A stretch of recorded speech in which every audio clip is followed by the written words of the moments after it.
Hi, this is Gary Hansen with Professional Insurance Strategies. Today we are going to talk about Arizona workers' comp insurance. We're licensed here in Arizona. We've been in Arizona for 17 years. So today we want to talk about workers' comp in Arizona. Uh, we get questions all the time. Do I need workers' comp insurance? The answer is almost always if you have employees, but I would say 9 times out of 10, 99 times out of 100, yes, you do need workers' comp. If you do have employees, you definitely need workers' comp. Even part-time employees have to be covered. What workers' comp covers is it's called referred to as employer's liability. So if one of your employees gets hurt on the job, in your office, at your shop, what have you, workers' comp insurance is no fault insurance. So if one of your employees is hurt, they get paid an indemnity part of the insurance and also the medical part. Indemnity is time off work if they need it. And we'll go over in other videos about the claims process. I don't want to get too long-winded and talk for hours on this stuff, but we'll just kind of give you a quick overview of what goes into your workers' comp policy as far as rating it correctly, and hopefully leave you a little bit educated. So when you go out and you're shopping for insurance for your new business, or maybe you feel like you're not getting satisfied or served by your current agent, that you have some information to help you be a more educated consumer, because that helps out a ton. So first thing is, yes, you probably need it.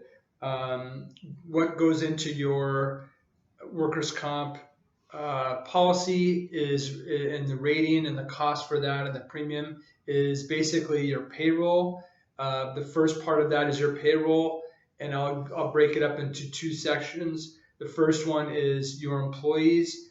A lot of people come to us and say that they use 1099 employees, which I always separate that from. So there's the tax implications of using a 1099 employee and not paying taxes on those employees as independent contractors. And then there's the insurance implications. So basically, the insurance company doesn't care if they don't really care if they're 1099 or not. What they care about is that if that person that is working for you every day, and you're quote unquote calling them a 1099 or independent contractor, if they don't have coverage anywhere else, they don't provide you a copy of their workman's comp certificate, then they're treated as your employee and you need to pay workers' comp on those people. Because if that person gets hurt on a job site and they're off for, if they get hurt on a job site and they're hurt for 3 or 4 weeks and can't work, I guarantee you they're going to try and do something to where they get some type of payment, which would be sue you or try to file a claim on your workers' comp. And the last person you do not want hunting you down in Arizona is the Industrial Commission, because they have strict fines,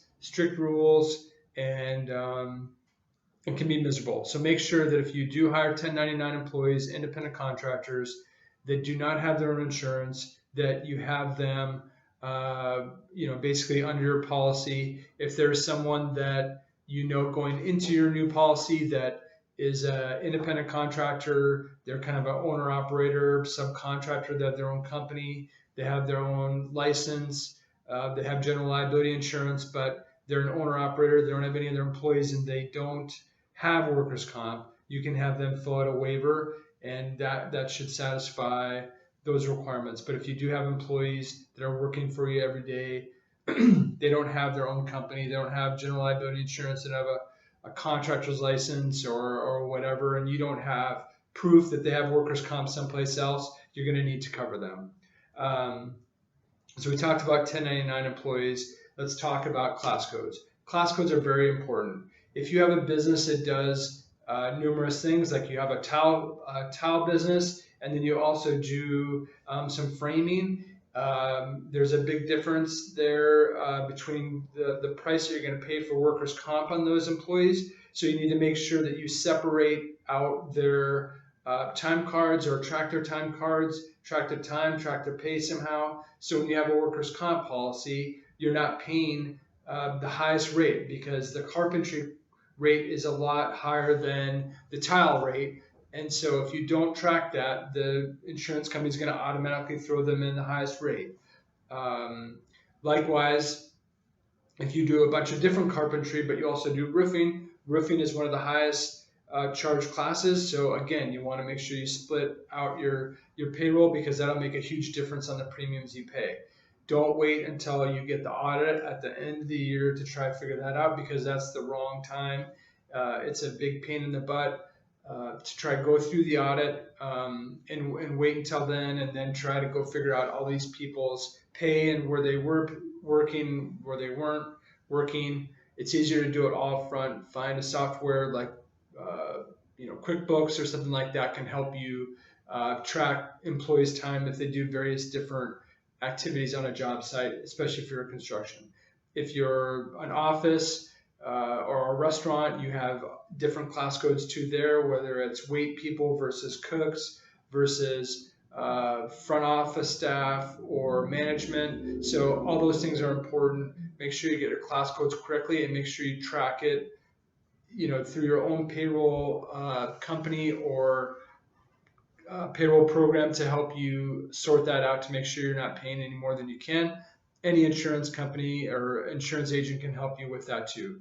One of the last things I want to talk about is audits. They're a huge thing. We'll have a video exclusively on audits coming up here. But when you think of the audit, it really is just the insurance company and people look at it negatively. And I guess it is because it is, you're taking time away from your business to do something for the insurance company.